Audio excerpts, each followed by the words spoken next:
Olá, boa noite. Muito obrigado, pastor Nilson Gomes, por aceitar o nosso convite. Nós insistimos para que houvesse essa entrevista. O senhor que será um dos palestrantes num fórum internacional evangélico, que começa no dia 16 de setembro. Então, eu passo a palavra ao senhor, pedindo que o senhor, por favor, se apresente, diga como quer ser conhecido, a sua trajetória. Eu sei que o senhor é da Assembleia de Deus, do Ministério de Belém, que é a maior Assembleia de Deus do Brasil. E a razão do convite é um vídeo que viralizou na internet, em que o senhor fala a respeito do absurdo que o senhor estava assistindo dentro das igrejas, que era defender princípios que não são cristãos. Por exemplo, bandido bom é bandido morto. Eu vou passar daqui a pouco o vídeo, mas antes eu passo a palavra ao senhor, agradecendo mais uma vez. Joaquim, obrigado pelo convite para participar dessa entrevista e muito grato pela oportunidade de mais uma vez poder falar, né? E muitas pessoas me vieram conversar comigo, fazer perguntas e tal. E mais uma vez é uma grande oportunidade, porque eu sinto que muitas vezes as respostas ou as explicações ou os diálogos, as conversas que a gente estabelece, e muitas vezes ou por parte de algumas pessoas que não querem mesmo entender, né, propositalmente, ou porque, de fato, muitas vezes não fica muito claro. Então, é sempre bom quando a gente tem a oportunidade para conversar mais, falar mais, esclarecer mais. Então, mais uma vez, a minha gratidão. Pastor Nilson, eu vou exibir, então, este vídeo. Antes, eu vou perguntar para o senhor, está raspando um pouco o microfone? Se o senhor tem como corrigir esse problema, está raspando. Não sei se é microfone que o senhor está falando, mas está tendo uma interferência, que é como se estivesse raspando o microfone. Eu tô sem microfone, tá com um som ambiente, deve ser isso. Tá bom. Então, vamos seguir a entrevista assim mesmo. Eu vou exibir, então, aqui esse vídeo. Vamos ver aqui. Bom, esse é o vídeo que foi de 2018, é isso? Só para a gente datar. Estou gravando 2019. 2019. Então, está aqui era um evento religioso, e depois o senhor pode falar mais sobre ele, eu vou colocar aqui. Ok. Mas, queridos irmãos, eu não vou me calar diante de pastores e de igrejas que, para apoiar, não tenho nada contra se você votou no presidente que aí está, não tenho nada contra se você votou no outro que perdeu, não quero nem saber em quem você votou. O voto é secreto, é livre e é democrático, e você exerceu a sua obrigação e o seu direito de cidadão. Não é disso que eu estou falando, mas eu não posso me calar, e eu não vou me calar com pastores e igrejas que, para apoiar candidato, faz arminha com a mão. Pastores lá em São Paulo fizeram selfie. Levanta toda a igreja, todo mundo ficou em pé, faz todo mundo assim. E o pastor fazendo selfie de cima do púlpito. Como? Que evangelho é esse? Que evangelho é esse? Eu não posso e não vou me calar diante de uma igreja que transforma a frase diabólica, bandido bom é bandido morto, em frase sagrada. Essa frase não é sagrada. Nunca foi. Essa frase não é de Jesus. Bandido bom é bandido morto. Não. Na boca de Jesus não se ouviu esta frase. Na boca de Jesus se ouviu: hoje estarás comigo no paraíso. Ele falou isso para um ladrão. Eu não posso e não vou me calar. A igreja foi colocada na terra para ser base de amor, para ser fonte de amor. Eu sou de um tempo da Assembleia de Deus que os crentes, mesmo sem saber ler, que pastores que não tinham teologia, que pastores que não sabiam pregar direito, mas saíam na rua dizendo: Jesus salva bandido, Jesus salva prostituta, Jesus salva ladrão, e Jesus salvava mesmo.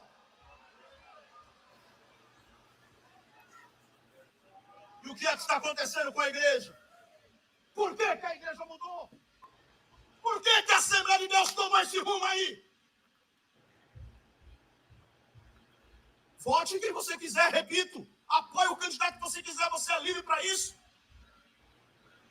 Mas não use o evangelho. Pelo amor de Deus, não use o evangelho. Não use o evangelho para justificar o injustificável. Não use o evangelho para legitimar. E um monte de crente lá. Irmão, olha, deixa eu falar. Vai. Santidade é absorver os valores de Deus. Quais são os valores de Jesus? Para quais valores Jesus viveu e morreu? Ele andou entre escória da sociedade. Ele foi em festa de pecadores, comeu e bebeu com eles. E foi chamado de comilã e beberrão, amigo de publicanos e pecadores. E eu fico tão maravilhado quando eu leio isso, porque eles estavam achando que estava manchando a moral de Jesus, pois estava elogiando Jesus. Ele é amigo dos pecadores, sim. Ele é amigo dos pecadores mesmo. E eu sou o principal. E ele me ama, e ele te ama, e ele nos ama, e ele nos quer bem. E eu não estou falando aqui de vida de pecado, de gente que vive na prática do pecado, na vida miserável do pecado, que não quer se converter, que não quer se arrepender. Não é isso que eu estou falando. Eu estou falando do pecador, da pessoa. Eu e você, limitado, fraco, falho, homens e mulheres cheios de falhas, que não tinha nada, e não temos nada para Jesus nos amar, não temos nada para Jesus nos querer, mas ele nos abraçou a si mesmo e disse: filho, eu te amo, eu te quero, eu te perdoo. E eu termino dizendo que santidade é integridade. Bom, realmente bastante impactante a tua fala, muito. E aí a primeira pergunta que eu vou fazer é: por que é que você decidiu falar e qual era o fórum que o senhor estava falando? Eu estava falando numa conferência de jovens, na cidade de Ipatinga, em Minas Gerais, né? E o tema que estava sendo abordado naquela conferência era intimidade, né? Eles colocaram apenas essa palavra como tema, como temática, intimidade. E eu me propus falar de intimidade com Deus a partir do tema, de um outro tema, que é santidade, que foi essa pregação que eu fiz aí, né? Então, o que é ser santo? O que é viver uma vida de santidade? O que é caminhar em santidade, né? E aí comecei a pregação, meio que fazendo uma desconstrução daquilo que a religião ou a religiosidade de alguém prega como santidade e pontuando as bases do evangelho a partir daquilo que o evangelho ilumina para nós, traz para nós como uma vida de santidade verdadeiramente, né? E aí foi quando você percebeu aí que já estava no final da minha pregação, foi quando eu fiz esse recorte. Eu estava falando que santidade é absorver os valores de Deus, e nesse ponto de que santidade é absorver os valores de Deus, eu fiz esse recorte. Quais são os valores de Jesus? Para quais valores Jesus viveu e morreu? A igreja hoje está falando tanto em valores, princípios cristãos, valores cristãos, mas nós estamos precisando urgentemente ressignificar ou colocar de novo na mesa o conceito de princípios e valores cristãos, porque está havendo aí uma inversão muito grande, né? E muito do que tem se dito, muito do que se tem pregado hoje com relação a princípios e valores do Evangelho não condiz com os princípios e os valores do Evangelho que, de fato, o Evangelho pontua, né? Então, aí, como assim, uma coisa que eu queria deixar claro é o seguinte: essa fala, eu já vinha falando ela de algum tempo. Esse vídeo foi de 2019, mas não foi a primeira vez que eu fiz essa mesma fala aí.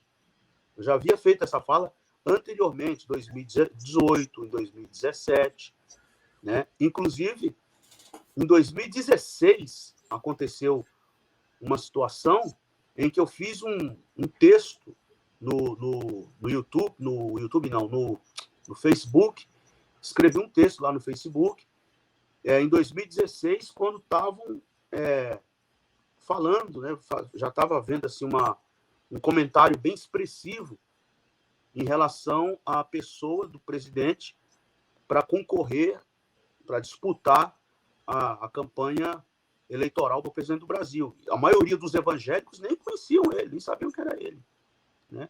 Ele ganhou visibilidade no meio evangélico, grande parte dos evangélicos, a partir da campanha mesmo em si, em 2018. Então, eu já vinha fazendo essa mesma fala. Eu não sei por qual motivo, por qual razão, e apenas nesse vídeo específico de 2019 foi que foi feito esse recorte e viralizou aí nas redes sociais. Mas eu já vinha falando isso há tempo já. Entendi. Pastor, agora, quando o que te motivou, mesmo falando antes, o senhor viu o quê? Que era um equívoco? O senhor estava falando do caminho que estava trilhando a igreja. O senhor fala sobre isso, critica nessa fala. O senhor percebeu que era o que estava acontecendo e que hoje se repete em muitos lugares, não era coerente com o cristianismo. É isso? Em que momento o senhor viu e falou, isso é perigoso? Exato, eu vinha fazendo exatamente esse apontamento, né? Isso é um equívoco, isso não é o evangelho, isso é grave, isso é perigoso. Porque, assim, a igreja, eu falo igreja de forma genérica, tá? Um movimento evangélico, assim, de modo geral. É claro que existem muitas ressalvas, eu não estou generalizando, mas eu falo do movimento evangélico de modo geral. Já vinha flertando com o poder político lá atrás. Inclusive, tem um vídeo meu aí que eu faço uma crítica também em 2010.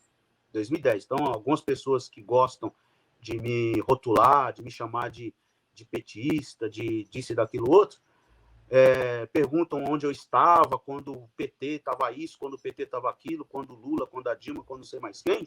E eu estava lá em 2010 falando a mesma coisa, porque eu já percebia um flerte do movimento evangélico com o poder político, né? E isso, para mim, como cristão e como...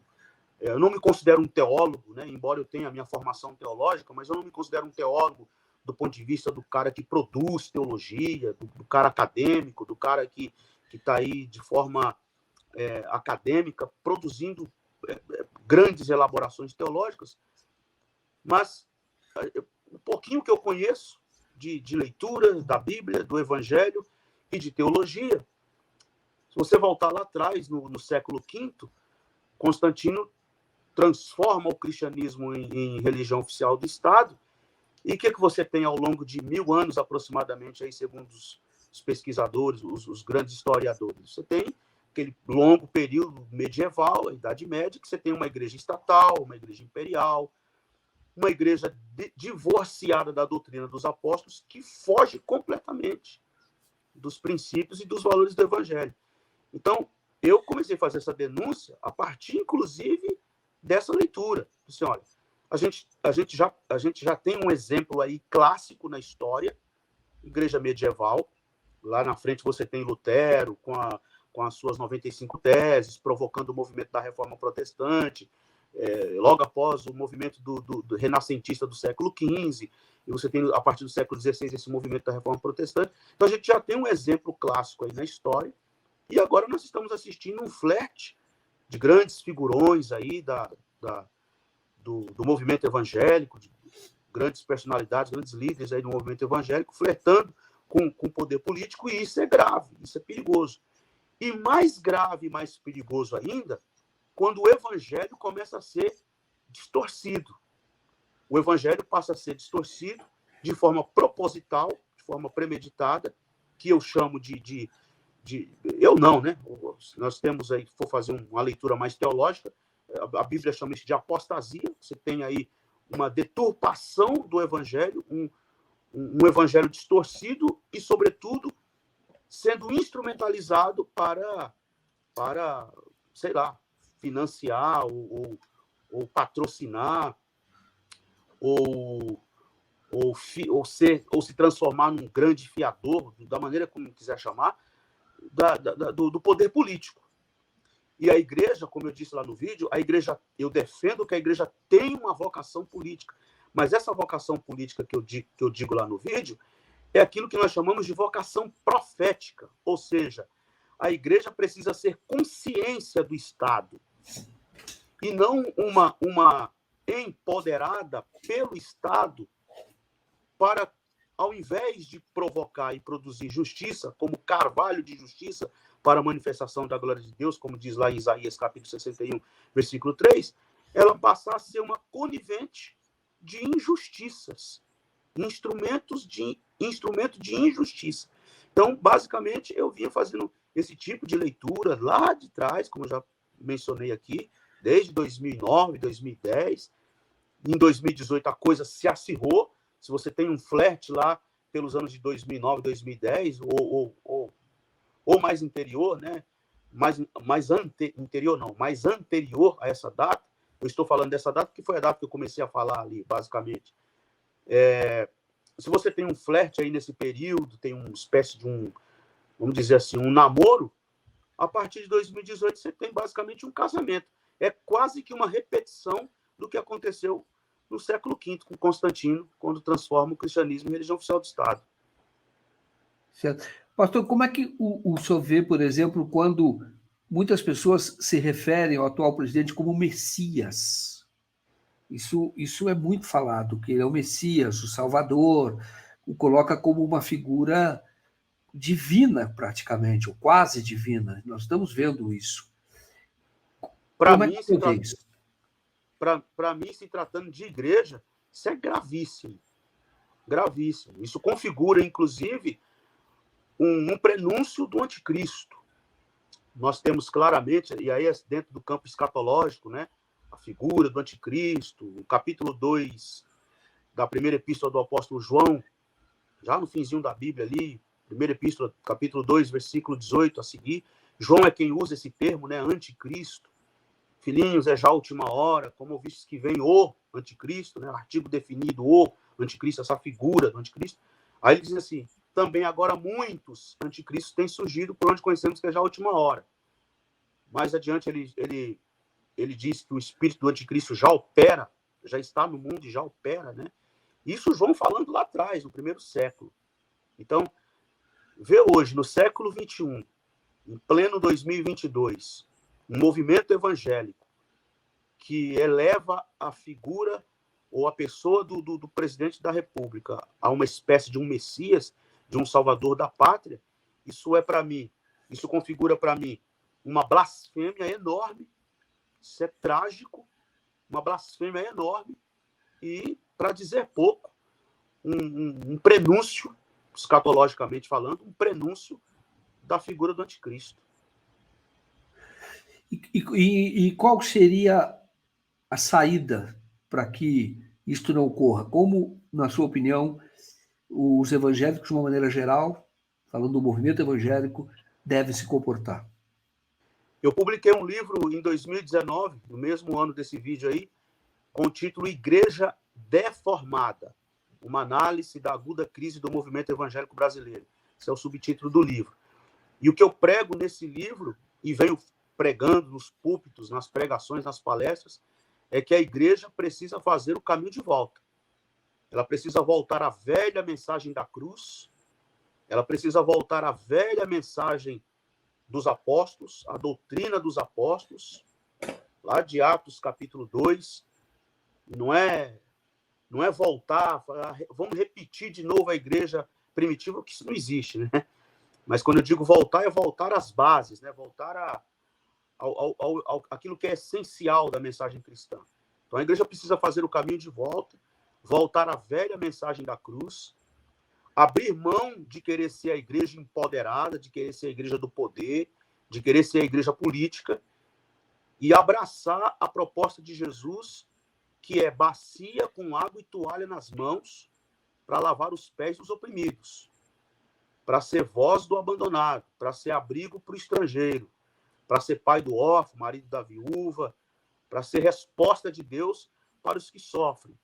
A igreja precisa voltar às suas bases, deixar dessa embriaguez pelo encanto de querer lamber as botas do poder e voltar a ser a igreja que serve, a igreja serva, a igreja servidora.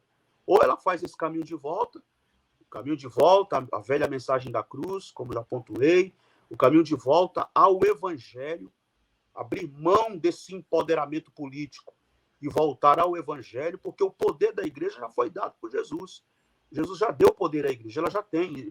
Jesus disse, eis que eu vos dou poder para pisar sobre serpentes, escorpiões e toda a força do mal, e nada lhes fará mal nenhum. Vocês receberão o poder do Espírito Santo, Atos 1:8. Ser-me-eis testemunhas, tanto em Jerusalém, como em Samaria, em toda a Judéia, até os confins da terra. Então, a igreja já tem esse poder.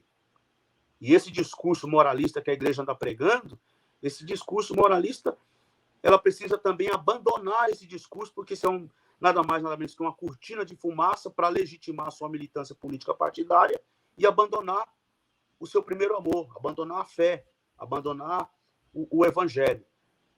E essa cortina de fumaça, que eu chamo aqui de cortina de fumaça, que é esse discurso moralista, se ela de fato se o movimento evangélico brasileiro estivesse de fato preocupado com isso, a resposta ou a solução é a pregação do evangelho. Está nas mãos da igreja, mas ela precisa voltar a pregar o evangelho. Pastor, como é que o senhor vê hoje, por exemplo, isso claramente o presidente Jair Bolsonaro faz campanha nas igrejas com a esposa. Isso faz uma peregrinação por várias igrejas. Como é que o senhor vê a política sendo feita desta maneira dentro dos templos? Eu como cristão, como pastor, já pontuei, é um equívoco gravíssimo. Isso é um equívoco gravíssimo. E como cidadão, também eu digo que isso é absolutamente errado. Porque, aliás, diga-se de passagem, o Estado brasileiro é laico, né? Então, e essa é uma herança que nós herdamos desde o movimento renascentista do século XV, com o movimento da Reforma Protestante a partir do século XVI, que é a clássica obra lá do Maquiavel, né, O Príncipe, que defende a tese de que igreja e Estado devem ser independentes. E como cidadão, eu sou a favor do Estado laico. E o Estado brasileiro é laico. Então, isso é um equívoco enorme, tanto do ponto de vista cidadão como do ponto de vista cristão. Pastor, em 2018, o senhor votou em quem? 2018, eu sempre fui eleitor da Marina, né? Mas, por conta das pesquisas, eu mudei o meu voto e votei no Ciro, no primeiro turno, né? No segundo turno, eu não votei porque eu estava pregando em uma conferência em São Luís do Maranhão, e então eu tive que justificar o meu voto e não votei em 2018 no segundo turno. Mas, às vezes, o voto é um ato formal, mas a gente tem uma visão antes, e já, ainda mais o senhor sendo o evangelista, o pastor, né? O evangelizador, não sei se o seu cargo é evangelista, mas o senhor evangeliza. Mas o senhor tinha candidato, não, se fosse votar? No segundo turno? Olha, eu não votaria no Bolsonaro jamais. Jamais. Eu até agradeci por estar viajando, e aí eu tive que justificar o meu voto, porque eu nunca votei no PT. E aí os conservadores entre aspas, né, que andam me xingando e me rotulando e achando, alguns aí me acusam até de que eu recebo verba do PT para fazer campanha para o PT. Eu queria saber qual é a campanha que eu estou fazendo para o PT, aliás, né? Qual é a campanha? Que eu estou pregando o evangelho. A minha defesa é o evangelho. Não estou fazendo defesa de político nenhum, de candidato nenhum, de partido nenhum e de lado nenhum, politicamente falando. Mas, como eu disse, nunca votei. Então, eu jamais votaria no Bolsonaro. Jamais. Então, se eu tivesse que votar, claro, eu ia ter que votar no Haddad, né? Mas no Bolsonaro, jamais votaria. Por quê, pastor? O senhor já falou muito, mas especificamente, por que uma resposta mais breve, por que o senhor jamais votaria no Bolsonaro? Primeiro que eu, como cidadão, e do ponto de vista político, eu venho acompanhando, não é de hoje. Né? Não conheci Bolsonaro em 2018, como muitos crentes aí, muitos evangélicos, maioria, vamos dizer assim. Eu não posso nem... Eu não tenho dados específicos, assim, né, números para especificar isso, mas olhando assim por cima, eu acredito que a maioria, né? Pode ser que eu esteja equivocado também, mas a maioria. Muitos aí conheceram o Bolsonaro em 2018. Eu desde há muito tempo. Esse camarada fez o quê? Lá toda a vida política dele, lá pelo estado do Rio de Janeiro, fez o quê? Né? Aí, não, sem proposta. Quais são as propostas? O que oferece? Aí depois você tem essa linguagem violenta, armamentista, um projeto que não é projeto político, é um projeto ditatorial, é um projeto de imposição, imposto. Não dá para mim. Não dá para mim. E como cristão, falei, como é que eu posso? Como é que não dá para mim? Eu sou seguidor de um pregador da Galileia, carpinteiro de Nazaré, que há 2000 anos foi executado pelo Estado, foi violentamente torturado com requintes de crueldade. E um cara que fala publicamente que a especialidade dele é matar. O problema da ditadura foi só torturar e não matar. Tem que matar pelo menos 30 mil. Eu sou a favor da tortura. Na hora de votar a favor do impeachment da presidente Dilma, da ex-presidente Dilma, votou fazendo elogios a Carlos Brilhante Ustra. Para mim não dá. Para mim não dá. Né? Então, eu jamais votaria. Pastor, e é interessante falar, como teólogo, na verdade, foi executado pelo Estado, né, o Império Romano, não é nem o Estado, é o Império Romano, né, que era o poder político da época, mas foi entregue pelos religiosos. Né? Exatamente. Foram os religiosos que entregaram. Na verdade, a perseguição a ele vinha dos religiosos na época. A religião, exatamente, dos religiosos. Que ele seguia, não é isso? Exatamente. Aliás, cabe ressaltar o seguinte: ele foi entregue pelos líderes religiosos e por inveja. Está lá no Evangelho de Mateus. E Pilatos, que foi um dos que conduziu o processo de julgamento, né? O texto bíblico diz claramente que Pilatos sabia que por inveja o queriam matar. Então ele foi entregue pelos líderes religiosos, que quando Pilatos lavou as mãos, aquela ação de Pilatos de lavar as mãos, os religiosos haviam fazendo ela há muito tempo. E a gente quer pôr fim na vida desse homem, nós precisamos matá-lo, mas vamos ficar de fora disso aí. Não vamos pôr as nossas mãos no sangue dele. Né? Embora eles clamaram, né, perante Pilatos, deixa que o seu sangue caia sobre nós e sobre nossos filhos. Mas não vamos nós colocar as mãos sobre ele. Então, foram entregues pelos religiosos e motivados por inveja.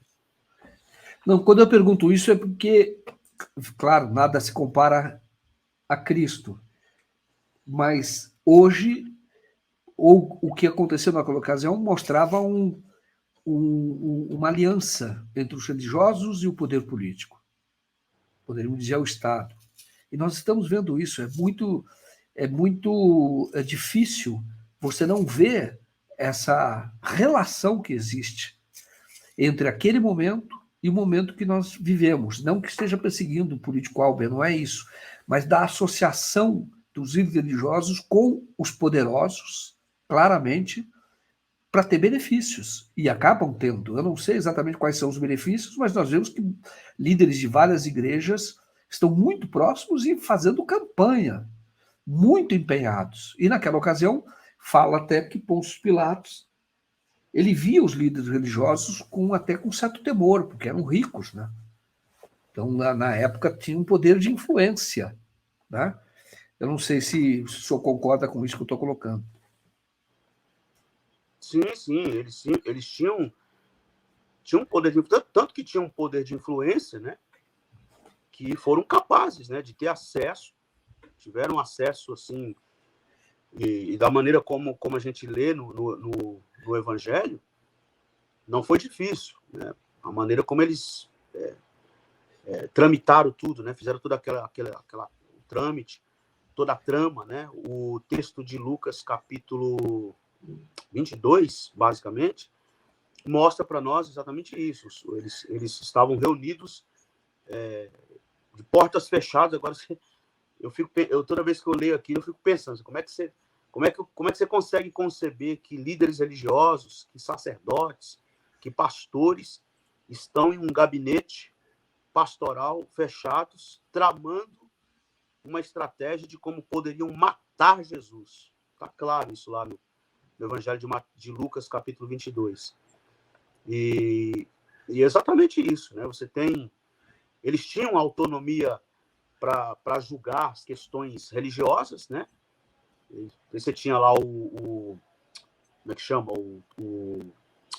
O Sinédrio, né? O Sinédrio era composto por 70 anciãos, que era basicamente esse tribunal que julgava as questões religiosas, o cara que blasfemou contra Moisés, contra a lei, etc. e tal. Então, vocês resolvam essas questões aí. E tanto que foi sugerido, né? Foi sugerido não, isso é problema de vocês, resolvam lá. Resolvam lá, não tem nada a ver com Roma, não tem nada a ver com o Império, não tem nada a ver com a gente. Resolvam lá.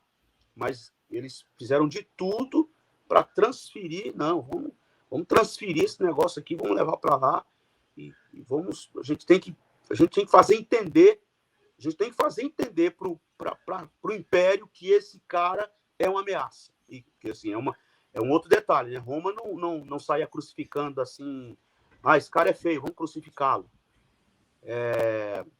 Conquanto a história diz que Roma matou muita gente, crucificado e tal, mas não era assim, porque não foi com a cara do cara, porque o cara era feio, vamos crucificar o cara. Roma crucificava o cara que representava uma ameaça. A gente precisa fazer eles entenderem que esse pregador de Nazaré representa uma ameaça. E conseguiram. E Jesus foi levado à cruz. E há uma intriga também política, né? Quando eles dizem, mas ele diz que é o rei dos judeus, né?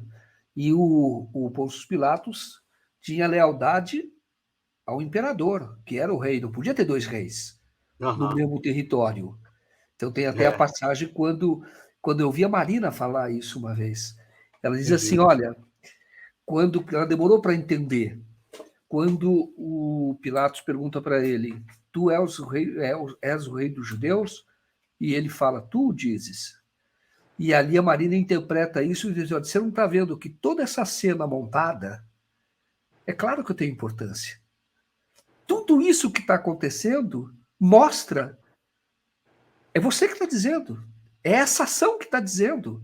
Porque se ele fosse um insignificante, aos olhos dos religiosos, isso não aconteceria. Então houve uma mobilização tão grande, num período tão grande, que eu vi a Marina falando isso, que ela demorou para entender. Falou, por que Cristo não disse, né, eu sou? Ele diz, não, tu dizes. Com tudo isso, com todo esse aparato que está aqui, você acha por que estão fazendo isso comigo? Por que estão fazendo? Eu acho muito interessante essa parte, eu vi isso numa pregação da Marina, muito interessante. Deixa eu perguntar, pastor, uma outra coisa que é a seguinte. O senhor concorda, então, que igreja não é local de fazer política, não se deve fazer, embora os evangélicos devam ter a sua vocação política e a sua orientação política, e o senhor mesmo explicou qual é a função da própria igreja como consciência do Estado, né? Como consciência do Estado. E aí eu pergunto para o senhor o seguinte, nós estamos vivendo um momento agudo, eu percebi que o senhor tem muita sensibilidade, muito conhecimento, né? Tanto teológico quanto da situação política, da conjuntura política, né? Sabe analisar, entender o que representa o Bolsonaro. Isso, na verdade, essa sua interpretação já tem um efeito político, claro. Enxergando alguma coisa, não, isso não tem nada a ver com o evangelho, pelo contrário. Então, neste eu não voto. Aí eu vou perguntar, em quem o senhor vai votar? Assim, eu quero me manter resguardando o meu direito de não revelar o meu voto. Não vou revelar o meu voto. Até para ser coerente com o que eu mesmo defendo, com o que eu mesmo prego em relação... Eu até falei nessa pregação aí que o voto é livre, é secreto, né? É livre, é secreto, é democrático, né? E eu não vou revelar.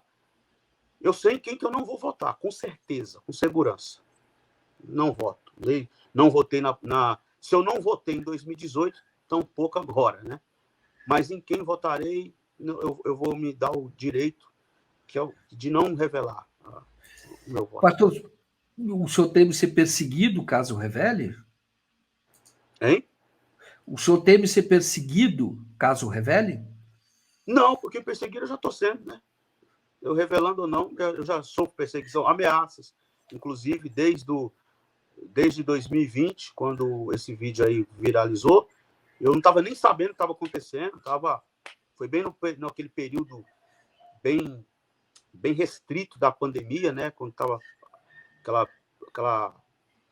aquela restrição total, né?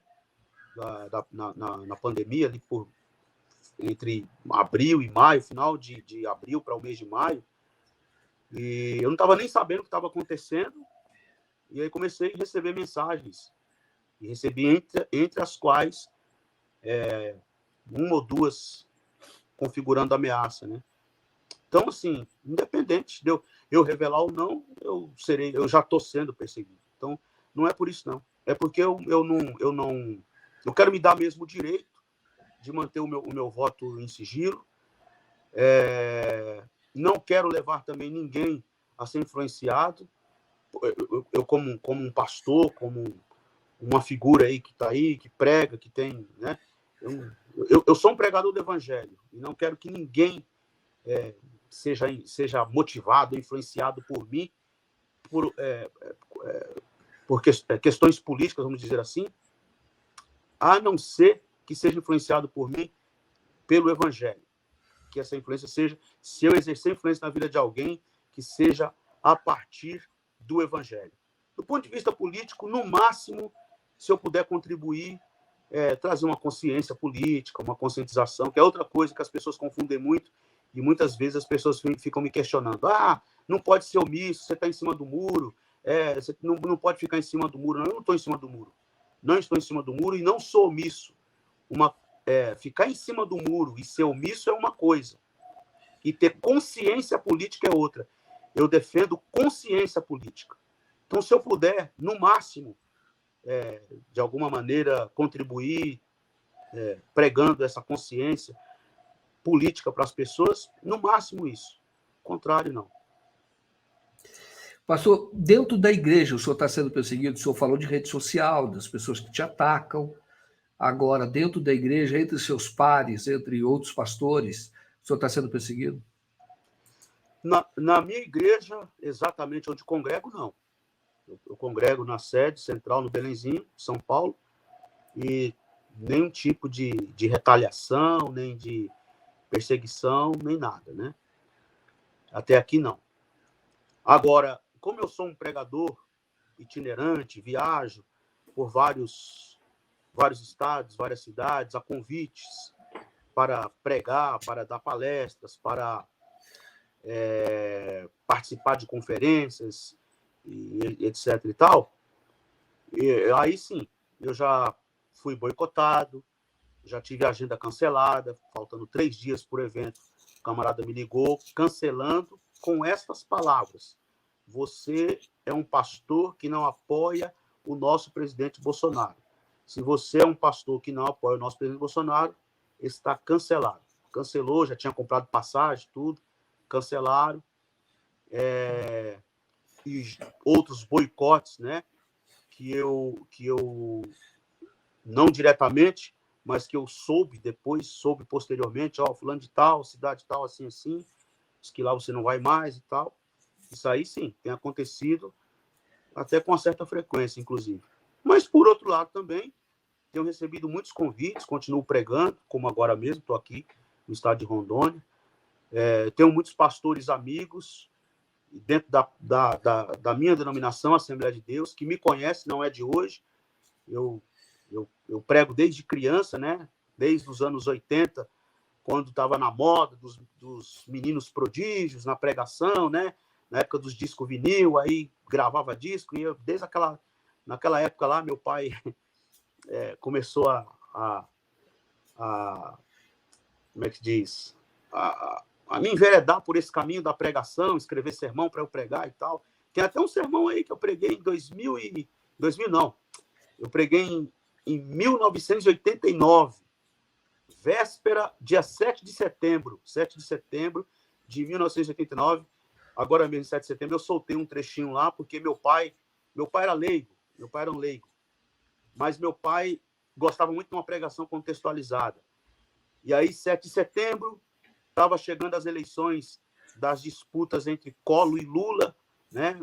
1989, aquela expectativa toda, e meu pai fez uma pregação dentro daquele contexto, que foi um contexto histórico, né? E eu falei lá nesse evento, em 1989. De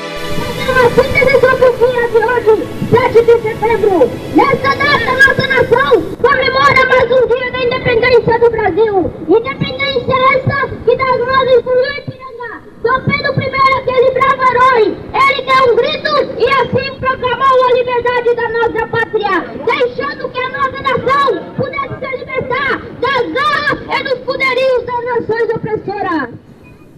Nós entendemos que a nossa nação, ela não só precisa de uma independência no sentido político, ela não só precisa de uma independência no sentido econômico, ela não só precisa de uma independência no sentido cultural, mas a nossa nação, o povo brasileiro, precisa de uma independência maior, é a independência da alma, a independência do espírito, onde possa alcançar as maiores riquezas celestiais que se encontram em Cristo Jesus, nosso Senhor.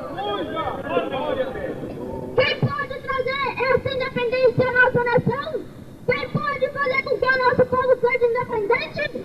Nós, andando pelas ruas da nossa cidade, nós vamos observar os rostos de tantas pessoas que nos separamos, rostos tristes, rostos decaídos, pessoas com a fisionomia acabada, pessoas totalmente entristecidas, porque ainda não alcançaram essa libertação, ainda continuam como escravos, ainda continuam tristes, ainda continuam oprimidos, ainda continuam sem saber o rumo da sua vida. Mas nessa tarde, com a ajuda de Deus, nós queremos mostrar que existe alguém que já trouxe a independência para os brasileiros, para as nações, para todos aqueles que desejam receber de bom grado essa tão grande libertação. Você me conhece desde muitos anos, desde jovem, desde muitos anos pregando, sabe quem eu sou, continuam me convidando, me respeitam, entendem o que eu estou falando, sabem perfeitamente o que eu estou falando. E, enfim, estamos caminhando aí. Que interessante. E o senhor é de berço evangélico, pelo que eu estou vendo. Berço evangélico. Meu pai era pastor, meu avô era pastor. Eu digo era porque faleceram os dois, né? Mas o seu pai não era leigo? Como assim? Não era, o leigo é pastor? Não. Sim, na Assembleia de Deus, sim. Na Assembleia de Deus não existe aquela... Hoje já tem, né? Várias... Hoje nós já temos muitas faculdades teológicas e um certo critério para ordenar um pastor. Mas há anos passados, né? Os mais antigos da Assembleia de Deus sabem o que eu estou falando. Na verdade, era até pecado estudar teologia, né? Para os mais conservadores, né? Lá dos 40, 50 anos atrás. Então, tanto meu pai como meu avô, eram leigos, mas eram pastores, né? Meu pai era um grande estudioso da Bíblia. Meu pai nunca frequentou nenhum seminário teológico, mas era um grande estudioso da Bíblia, tinha um conhecimento bem considerável do ponto de vista teológico. Não era um conhecimento formal teológico num seminário, mas era um conhecimento didático, ele era autodidata, inclusive ele era autodidata no direito, gostava muito de ler a Constituição Federal, estudar os códigos, estudar a lei, estudar processo civil, código penal, ele gostava muito disso aí. Mas nunca entrou na faculdade. Meu pai era semi-analfabeto, estudou acho que até a 4ª, 5ª série no máximo, mas era um autodidata, gostava tanto de estudar a Bíblia, estudar teologia, conquanto não fosse no seminário, e também gostava de estudar assuntos pertinentes ao direito. Pastor, onde que houve uma mudança? Porque a gente sabe a Assembleia de Deus, 1910, 2 estrangeiros, né? Daniel, teve um outro estrangeiro, acho que eram batistas na origem. Gurnavingre e Daniel Berg. Exatamente, Daniel Berg e o Gurnavingre. Que eram estrangeiros, foram para Belém, Pará, e ali virou uma igreja, a primeira igreja pentecostal, e na verdade, também houve uma perseguição no início, e ela conseguiu trazer muitas pessoas pobres naquela ocasião, para o protestantismo, vamos chamar assim, porque existia o protestantismo no Brasil, mas era presbiteriana, era batista, metodista, não sei se já estava aqui, mas a Assembleia de Deus trouxe muitos pobres. Isso é verdadeiro no Elígia, não sei se é assim mesmo. Mas ela não tinha participação de política até, eu acho que a década de 80, aí que ela começa a enveredar para a política. A Assembleia de Deus como um todo, a Assembleia de Deus, que é o Ministério Único que depois dividiu, né? Que é Madureira e Belém. E é ali que houve a mudança. Quando é que houve essa mudança que a igreja ela ficou muito poderosa, muito grande, poderosa, e ela acabou indo para o poder político, tendo deputados e tendo essa influência muito grande, uma influência política que é inegável. Né? Eu não sei dizer exatamente se é ali que tem essa mudança, mas assim, né, a minha leitura singela,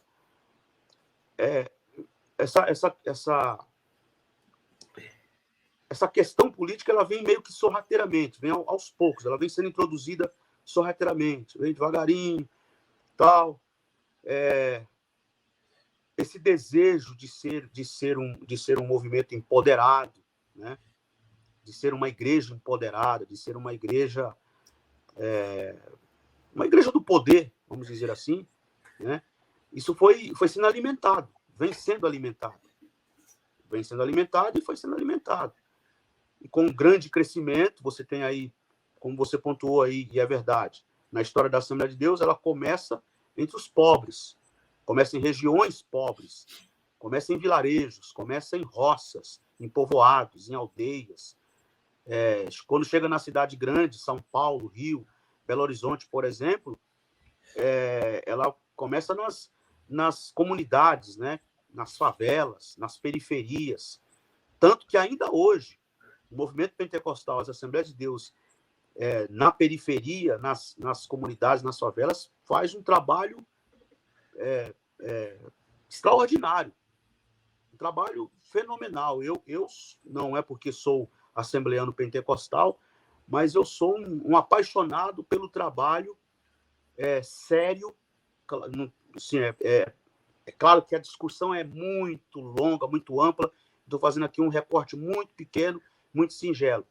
É claro que você tem aí nesse meio muito aproveitador, muito charlatão, muito cara aí que está, né, banalizando, vulgarizando o movimento pentecostal, o trabalho pentecostal. Você tem a grande onda neopentecostal, inclusive, aí, dinheiro e tantas coisas que vai por aí. Mas eu estou fazendo um recorte aqui bem singelo para falar daquele pentecostalismo, como a gente chama, aquele pentecostalismo raiz.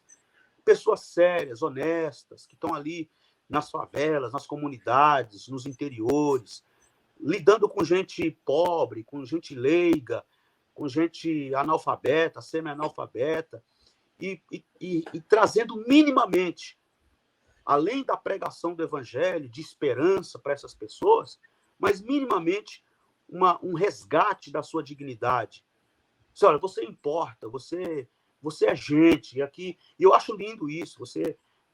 A senhorinha que é empregada doméstica, né, passa o dia inteiro tomando bronca do patrão e muitas vezes é destratada, é maltratada, é desrespeitada na sua dignidade, mas ela chega na congregação ali, no bairro dela, na periferia ali, ela é a senhora fulana de tal, que tem nome, que prega, que canta, que as pessoas param para ouvi-la, que respeitam, que tem gente doente, não, leva lá para a irmã fulana porque ela ora e Jesus cura, porque tem alguém perturbado aqui, vai lá que é a fulana de tal, a irmã do ciclo de oração, ela ora e esse demônio sai, essa perturbação vai embora. Isso para mim é de uma grandeza, é de uma nobreza, assim, eu fico maravilhado com esses testemunhos que eu mesmo já presenciei muitas vezes. Né?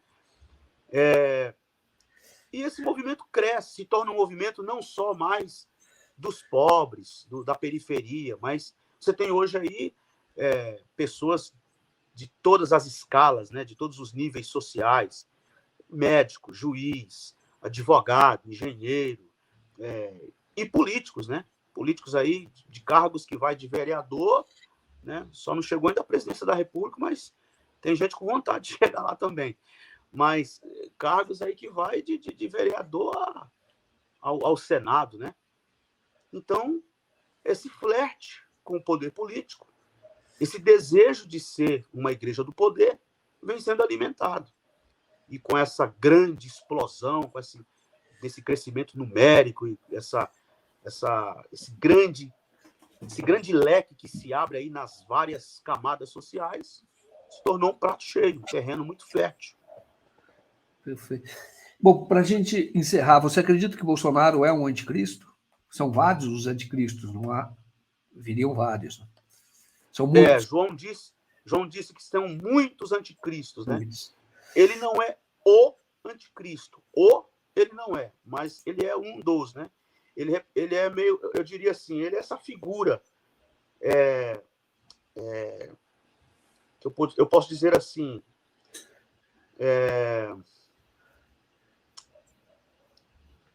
diz muito sobre esse espírito do anticristo que já opera, que já está no mundo. Fala em nome de Deus, usa o discurso da família, da moral, né? Tem o aval da igreja, é aprovado, e tem o aval, e sim, aval da igreja entre aspas, né? Não estou colocando todo mundo no mesmo pacote, não, porque eu nem gosto de usar a palavra igreja, né? E sim o movimento evangélico, porque a igreja de Jesus é outra coisa, a igreja é outra coisa, né? Mas o movimento evangélico, então, assim, ele tem um aplauso, ele tem a aprovação do movimento evangélico. É aplaudido pelo movimento evangélico. Tão aplaudido que o movimento das marchas para Jesus, que tem 30 anos aí no Brasil, de marcha para Jesus, deixou de ser marcha para Jesus faz tempo, na verdade, que não é marcha para Jesus, né? E agora ganhou um upgrade, né? Que é marcha para o poder político, na figura aí do presidente. Então, fala em nome de Deus, usa o discurso da família, da moral, surfa na onda do moralismo, tem o aplauso do movimento evangélico, tem palco nas chamadas marchas para Jesus, que para Jesus não tem nada. Representa, sim, uma figura aí de um espírito do anticristo, que está por aí. Tá certo. Tua mensagem final, pastor Nilson, muito obrigado pela entrevista. Minha mensagem final é que a igreja faça o caminho de volta, como eu disse no começo. Volte à velha mensagem da cruz. Voltemos à velha mensagem da cruz. Voltemos aos fundamentos da doutrina apostólica, a doutrina dos apóstolos. Sejamos igreja com bacia, com água e toalha nas mãos. Sejamos a voz do fraco, a voz do oprimido. Sejamos o abraço de Deus, o colo de Deus, os ouvidos de Deus. Sejamos o pai do órfão, o marido da viúva. Sejamos a ponte sobre águas, o abrigo no deserto. Sejamos o amparo para o estrangeiro, o abrigo e o conforto para o necessitado. Sejamos a expressão do reino de Deus neste mundo. Sejamos igreja de Jesus, que está para além de qualquer ideologia política partidária, está para além de qualquer político. A igreja não é uma agremiação política, a igreja não pode, ela não tem o direito de ser fiadora de nenhum político, de nenhum partido, de nenhuma ideologia. Ela é a igreja pura, santa, que tem compromisso com o reino de Deus, com os valores do evangelho e uma missão nobilíssima, que é de levantar a bandeira da cruz de Cristo e anunciar Jesus aos homens. É uma tarefa tão nobre que a Bíblia diz que os anjos almejaram isso. Deus não deu essa missão aos anjos, confiou à igreja, baluarte da verdade. E a igreja não pode jogar essa sua missão ou transferir essa sua missão para um projeto de poder político, porque ela é a igreja de Cristo. Muito obrigado, Joaquim. Obrigado pela oportunidade de a gente poder falar aqui. Muitíssimo obrigado. Uma boa noite a todos e até mais. Tchau. Tchau.